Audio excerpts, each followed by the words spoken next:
Welcome to the Muskegon Channel. It's Andy O'Reilly, and I am out in Cardinal Country today, and we are out here to talk about something that really needs to happen for the kids of Orchard View Schools. I have got Matt Vandervelde down here on the end. In the middle is James Neilsen. He's the superintendent, and Jack Timmer. I put it on here. Yeah, Timmer. Okay. I know. Well, I'm not that good of a typist to begin with. But Jack, in his retirement, decided that he wanted to come to work at Orchard View Schools. I mean, you retired once, and you decided you wanted more? Yes, I retired once, and then I was actually working for an architect company for 5 or 6 years, and then I did some work here at Orchard View. You try to get out, and they pull you right back in. Yeah, well, it's retired life, you know? I was way too young to quit work. That's Were you? Sure. Yeah, I wish I had that problem. Yeah. Never going to happen for me, I'm still too young. Right? That's right. Here's what's going on. Coming up in May, on May 8th, there's going to be a ballot proposal out here in OV. It is it's a sinking fund. And what it comes down to is the fact that they need a little bit more money to get some of the building maintenance taken care of around here, and it's a big deal, especially for the kids. And I'm gonna leave the professionals to talk about this. You know, I'm a big advocate to make sure that our schools are warm, safe, dry. We've done it for a couple other school districts around town, and when the word needs to get out, I don't mind coming and talking about it. So, Soup, let's talk with you, Jim. All right. First and foremost, tell me a little bit about what this is all about here in Orchard View and why it's important. We'll do that. Well, first of all, I want to thank you for being here and being willing to give us an opportunity to talk about what we're doing here. So Jack Timmer, our facilities director, has been speaking to me about this for several years and about the need to do something in our district to address some of the maintenance and certain projects around the district that quite honestly are big ticket items that the typical yearly budget just doesn't cover. Yeah, and they're big. I mean, these are not. This isn't stuff like niceties for teachers, and this is spoilers and roofs and the big stuff. This is an ask that doesn't go towards teacher pay or administrative pay, benefits, things like that. This is an ask where money goes directly into our buildings to update things such as outdated boiler systems. We have boilers in our district that have outlived their life expectancy. Which they do. And roofing and some other projects like that we'll talk about in a few minutes here. But just, I guess real quickly, a couple of years ago we hired a firm to do a facility study. They came in and they went through our entire district and every classroom, every building, athletic field, hallway, and gave us a report of what it would take to bring things up to next to new condition. Okay. Not brand new condition, but next to new condition. And that report, quite honestly, came in with a pretty high price tag. So we had to have some meetings to determine what we could ask our community for, sure. What was realistic to go to the community for. And when we determined that amount of money, we really had to scale that project down to about $3 million worth of projects. And it's tough because, I mean, there is the ideal list of everything that you'd like and want and things like that, but there's also the list of what is necessity and what is going to absolutely be essential to make sure things are taken care of. So tough choices for a guy like you. Exactly. So this list really was whittled down and developed by our administrative team, sure. People that are sitting here plus others, along with architects and folks from O-Names, Kimball, and Tower Pinkster, who were the two companies that helped us with that. Really what I'm hoping after this discussion today, I really want the people that are hearing this to learn a few things. Yeah. And one of those things I would like people to understand is what exactly is a sinking fund. When we started talking about this, there was this opinion that somehow we came up with this name, sinking fund. Right. It was something we developed. It's not new. It's not us. But it's an option for us, and a really good option for us. I want people to understand how much money we can actually raise through this sinking fund proposal. And certainly I want people to understand where this money is going to go. Sure. Because you can't ask people to approve something and not let them know what that money is going towards. And of course the last thing, and in some community members' minds is going to be really important, is how much is that going to cost me? Everybody wants to know. You ask somebody for something, they want to know what it's going to cost. Yeah. And so quite honestly, if we can hit those 3 or 4 things in this little conversation, I'll be thrilled. And at the end, I'm just going to say that if anything that we say today spurs other questions you might have, or whatever, we're available. We'll be happy. Phone lines are open. We'd be happy That's to right. meet anytime. Email address, cell phone number. We'll get all that stuff to you, Andy. And Let's start right now with the biggest question of all is everybody's out there is going to ask is how much is this going to cost me when it comes down to this vote? I want to know how much am I going to pay right out of the gate. Well, whenever I'm voting for something, that's the first question I always Everybody ask. wants to know, right? That's right. So we're asking the community for a 1 mil sinking fund. And the 1 mil sinking fund will bring in about $280,000 a year for the Okay. school district. And we've done some research, and according to census data, about 75% of the families in our school district will pay $50 or less a year. $50. That's a year. A year. And 90% of the households in our district will pay less than $75 a year. Wow. So we understand that even though that number seems small, there may be members in the community who that's still a big number for It is them. a big number. We understand that Yeah. too. But we decided to go for 1 mil because it was on the lower end of what we could ask for. We're hopeful that it's going to get passed, and for the majority of families, it's not that much money. Right. It turns out to, again, for 75% of the families, it's less than $5 a week. Which is it's really, and you got to think about this thing too, is this community-based education, which is essential, it's important, and the fact is that I've never had kids, okay? But I've never turned down a school millage because that's what these things are for. And this is us taking care of our future generations. This is why community schools are there. Mhm. You don't buy into the school thing because I've got kids going to school and that's what it is. You buy into it so the kid down the street can get the education he needs and the future can be taken care of. That's how community schools work. That's what's important about all this kind of stuff. You hear me? Thank you. They're paying attention now. And I need to fact check myself Sure. because it's less than $5 a month, Yeah. not a week. Oh, less see than that? $5 a month. That's how little we're talking here to make sure these things are taken care of. Now, you were part of the study to find out what are some of the immediate biggest needs that are, for this $5 a month, what are some of the things that need to get taken care of first and foremost? Well, look, I want to go back just when I started, 2010, when I came Okay. here.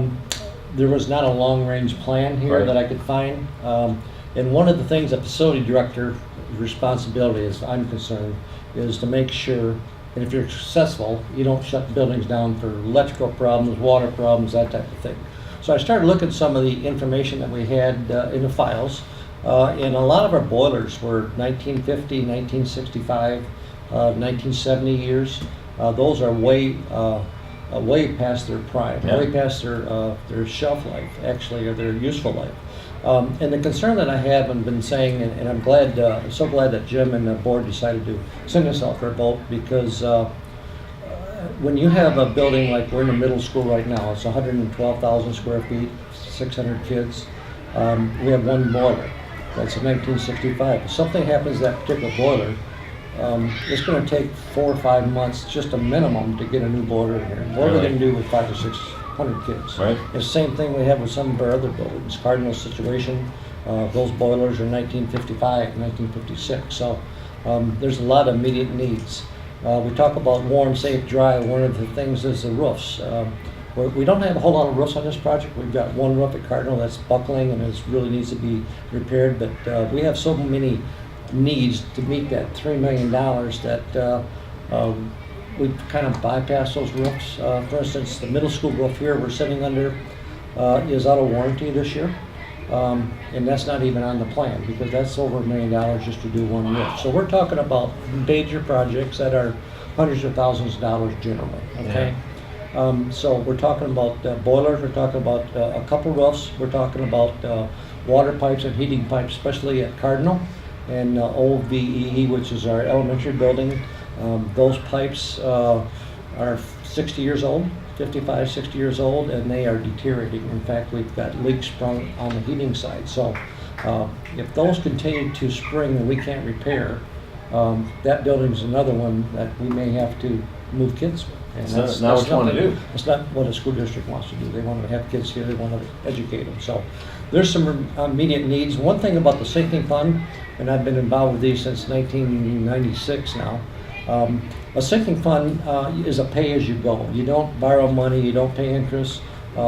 you ask the voters for money a yearly basis, and you spend that money on a yearly basis. So it's not like we're going into debt for these things. These are things that we have immediate needs, and as we get those needs and whatever comes first, because there's a lot of needs, we'll kind of decide what projects come first. And we may have to build up a year or two of money just to do some of those $500,000 projects. So it's a big need, but it's a need that's got to be done. Otherwise, we could be shutting down buildings. You know, nobody wants that. That is correct. Because if you look at shutting down buildings, you're increasing class size and it decreases teacher engagement. It's that level of service that the kids need, and you just can't dilute that anymore. That's correct. Yeah. I think the other thing that goes along with the new boilers is anytime you install something new, it's energy efficient. Sure. And so there's savings just involved with bringing in something that's more energy efficient. Yeah. And some reports we have have indicated that a new boiler system might save us in that particular building up to $20,000 a year. A year. So there is some significant savings by being able to bring these in too. So ultimately, some of these projects will pay for themselves too. For Yeah. sure. Mhm. But it all comes back to that immediate panic. Oh my God, they want more money out of me. What am I going to do? And all that kind of stuff. And I think and I hope that Muskegon and our general area as a whole is starting to turn the mindset that, what was, what is, and we're starting to look now more toward our future. And this is a big part of our future, is making sure that this education and the environment for these kids are taken care of and they have everything that they need to look 10 years down the road. You don't want to keep kicking this can down the road, wondering if it's going to be there at some point or another. We're going to prepare now. And I think that's been our goal since we started really 2 years ago looking at this and really looking at it seriously, was that we didn't want to kick this can down the road any further. We know that these projects need to be taken care of. We know that financially the district's not in a position to pay for these large ticket items, and this sinking fund really seemed like the best option for us. Are you seeing any in the community? Are people feeling for this? Are there some against it? How's it being received so far? I've had a lot of conversations with community members. We, as a group, are trying to be at functions in the evening and when we're kind of off our work time, have opportunities to talk to parents and try to get the information out to them. I would say that it's been a really positive response for the most part. Sure. But we also know that there is a certain amount of people in every community in Muskegon County and across the state, and across the country. It's that if you're everywhere. asking, no matter what the ask is, there's a certain amount of people that are going to be like, I don't want to pay more taxes. Yeah, right. And so we've just really worked hard at trying to get the information to them on what the need is, what we see as the need in our district, the importance of this, and we try to make sure that they understand what the ask is. Because some people think when you're raising their taxes, you're talking hundreds or thousands of dollars. Right. And we really try to emphasize that in our district. 75% of our homeowners are going to pay $50 or less a year. Which is and when you get that information to people, a lot of them, like, hey, that makes sense. That doesn't seem so bad. Yeah. Many shoulders lighten the load. Yeah, is the idea, and that's what people stop and forget. The other thing, Andy, in this community, the last time this district went to the community and asked for money for the district was, I believe, 2003. And that was at a time when we built a new high school, and it was a pretty substantial ask at that time. And, so it's been 15 years. Has it really been that long? Since the... Seems like that long. Yeah, It it's just been seems like 15 years. yesterday. School's beautiful. Yeah. It is Yeah. beautiful high school. So it's not like we go to the community every couple of years for things. Right. It's been 15 years, and none of us were in the roles that we're in now. Sure. 15 years ago. Sure. So yeah, we've had a lot of turnover since that time, and a lot of different needs have come up in those 15 years. We talked a little bit about this sinking fund specifically. I want you to touch on that it stays to buildings. This doesn't go into pensions or wages or school trips or any of that kind of stuff. This just stays toward buildings, correct? This is money that, as it comes in each year, has to be used specifically for projects within our district. It cannot legally go towards anyone's wages or towards their benefits or towards the hiring of more people or in any way, shape, or form. It has to go towards the projects in the district. So it's an investment in the future. Right, and hopefully community members see that buildings that are well maintained and functioning it's a benefit for the entire community. When I think about Muskegon Township, where we live, there's 2 school districts in Muskegon Township. Reese Buffer School District on the north side and Orchard View on this side of the river, and hopefully people in the township realize that investments in their school districts are investments in their entire community. Sure. Any final thoughts you want to leave us with, Matt? We'll start with you down the end. You know, a lot of these projects are not, they're not glamorous, they're not glitzy. No. The community isn't necessarily going to see a lot of them. The parking lot ones they will. Some of the ADA improvements at the stadium. And touch they'll on see. that, that's important. Yeah, so they'll see some of the projects, but you know, it's nuts and bolts projects. It's stuff that's happening literally underneath the school with the pipes, the boilers, and the roofs. You know, we're not going to bring people up on the roof to show them the new roof. But they're things that are vital to keeping the school district viable for the next 10 years. Just those basic needs that are going to need to be met. Jim? You know, I think that the biggest thing I want voters, residents to understand is the needs that we've talked about: the roofs, the parking lot, the boilers, you know, the heating units in the ADA compliant. None of that stuff's going away. So if we're not successful, which I think we will be, but if we're not successful, these issues aren't going away. So one way or another, we will have to address them. This just happens to be what appears to be the best way to address them. Jack? I concur with both of those. Yeah, everything they said. Yeah. Right? That's the way to wrap things up always. Yeah, I was there. Whatever they said. Since 2010, I said we need money to finance these projects because they're not going away, and that was 8 years ago. Yeah. 8 years ago, I made a list of $12 million or thereabouts of long-range needs, and didn't include a lot of things that's on the sinking fund for. And now we're getting $3 million. So we've cut this thing down to bare bones, but it's things that we really need to keep these schools open. And you know, Andy, one last thought.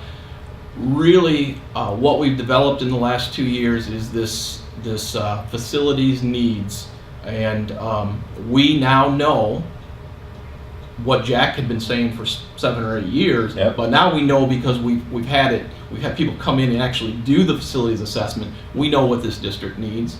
We know where the needs are. We know, for the most part, priorities on what needs to be taken care of.